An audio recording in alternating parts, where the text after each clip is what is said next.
Assalamualaikum warahmatullahi wabarakatuh. Bismillahirrahmanirrahim. Alhamdulillahirabbil alamin. Pemirsa, bertemu kembali dengan saya Zainal Abidin. Kali ini saya akan sedikit mengulas masalah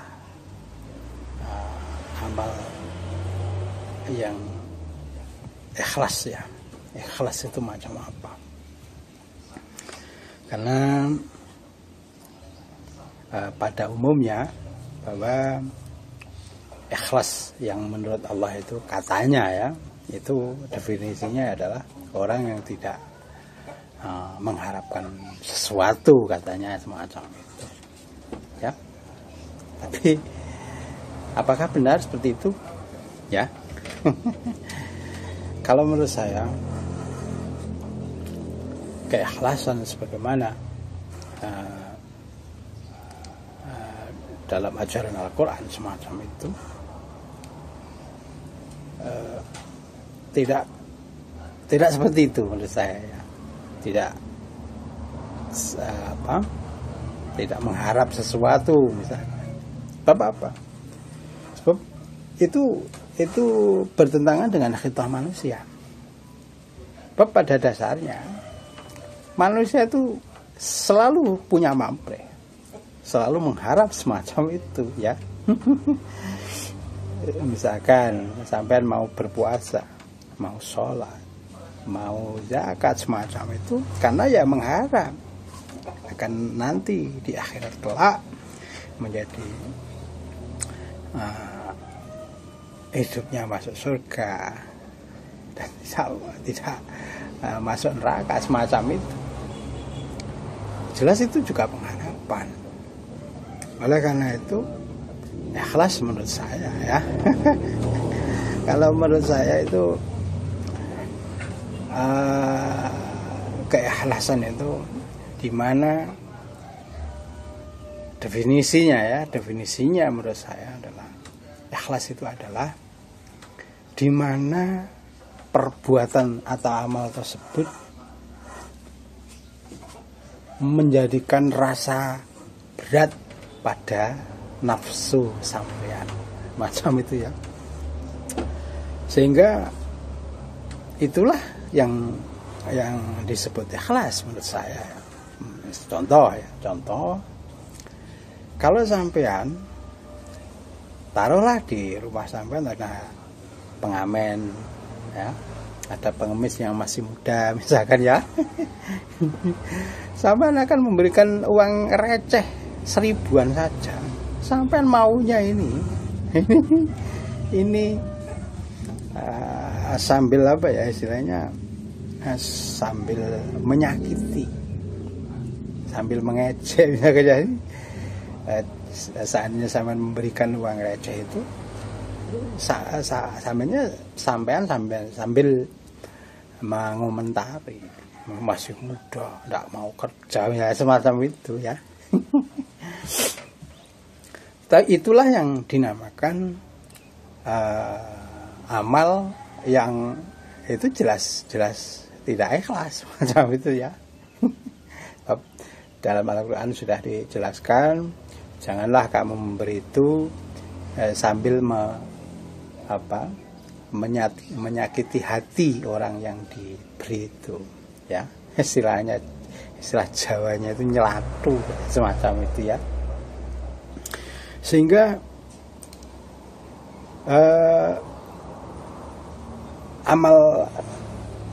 keikhlasan amal yang menurut Allah itu ya, dimana perbuatan sampean itu menjadikan nafsu sampean itu merasa berat, merasa tidak senang ya. Misalkan saya contohkan tadi, misalkan di rumah sampean ada pengemis yang masih muda misalkan ya. Sampean memberikan uang 2.000 saja, ini maunya ini sambil ngomel semacam. Apalagi sampean memberikan 5.000 atau 10.000 ya. Oleh karena itu sebenarnya pengemis yang datang itu sebenarnya lumbung amal kalau benar-benar sampean bisa melihatnya semacam itu. Sebab apa? Toh lumbungnya sudah datang. Ya, amal kebaikan itu sudah datang.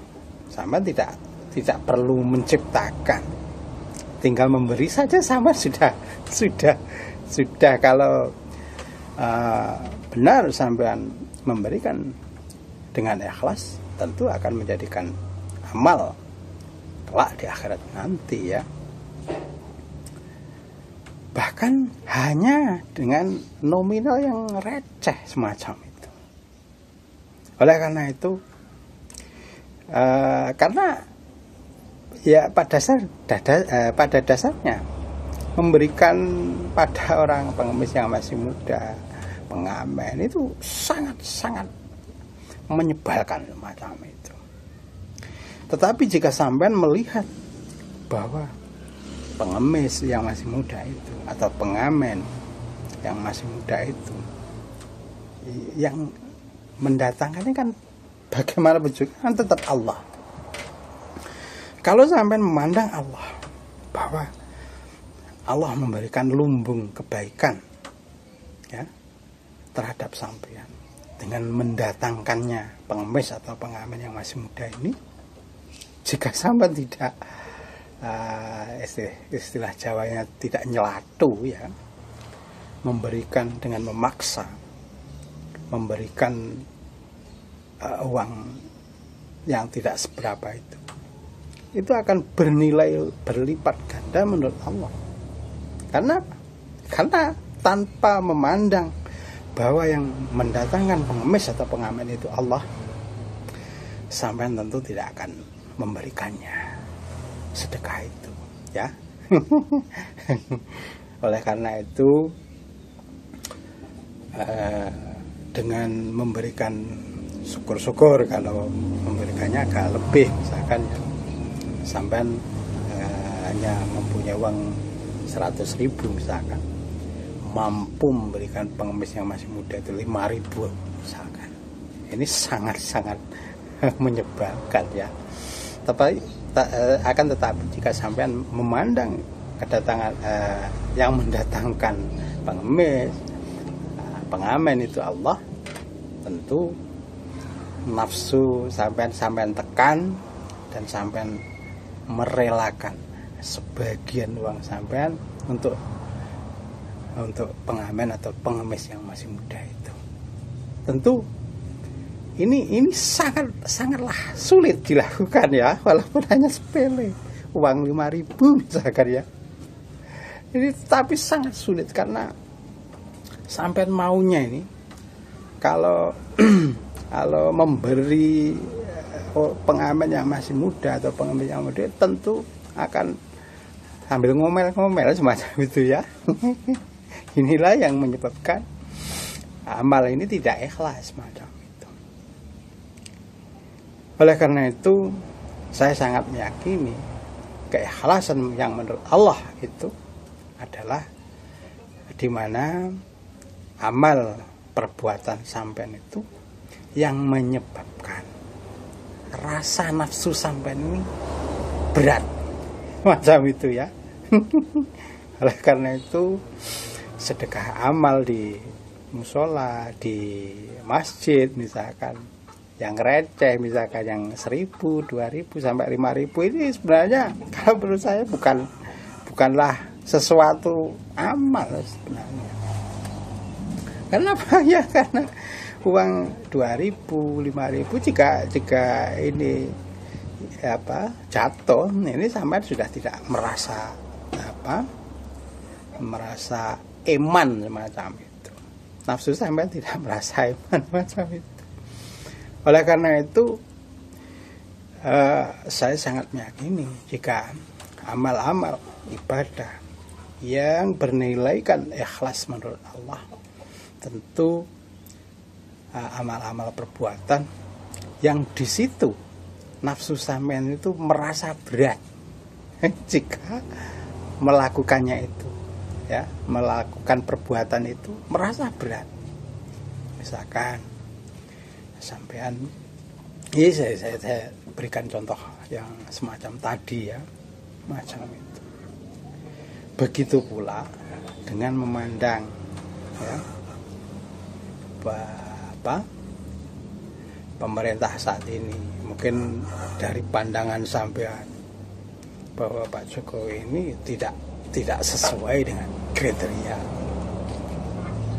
pemahaman sampean.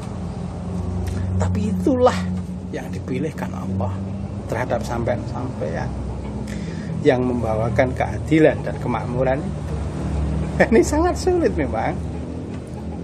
Oleh karena itu, dengan menerimanya apa adanya, ini sebagai nikmat dari Allah, dan mensyukurinya, itulah yang diajarkan oleh Allah, semacam itu. Ya. Ya. Oleh karena itu, berbuatlah amal ya dengan rasa ikhlas. Kriterianya ya semacam itu tadi.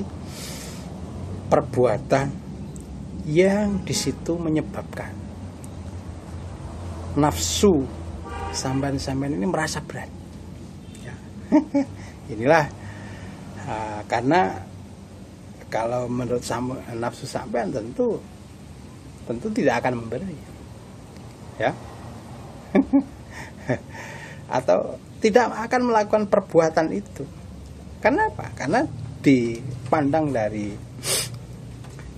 mungkin dari sisi keuntungan, misalkan apa untungnya puasa, apa untungnya sholat, misalkan apa untungnya berjamaah, semacam itu.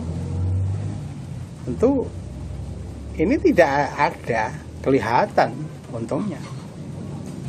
Tetapi jika sampean mau memaksakan ya nafsu itu untuk sholat berjamaah, untuk puasa ya macam itulah, karena nafsu akan sebenarnya tidak mau itu ya. Oleh karena itu, itulah yang menurut saya ya, dan mudah-mudahan itu menurut Allah adalah amal ikhlas macam itu, yaitu amal perbuatan yang menyebabkan nafsu ya, yang menyebabkan rasa berat atas nafsu sampean ya.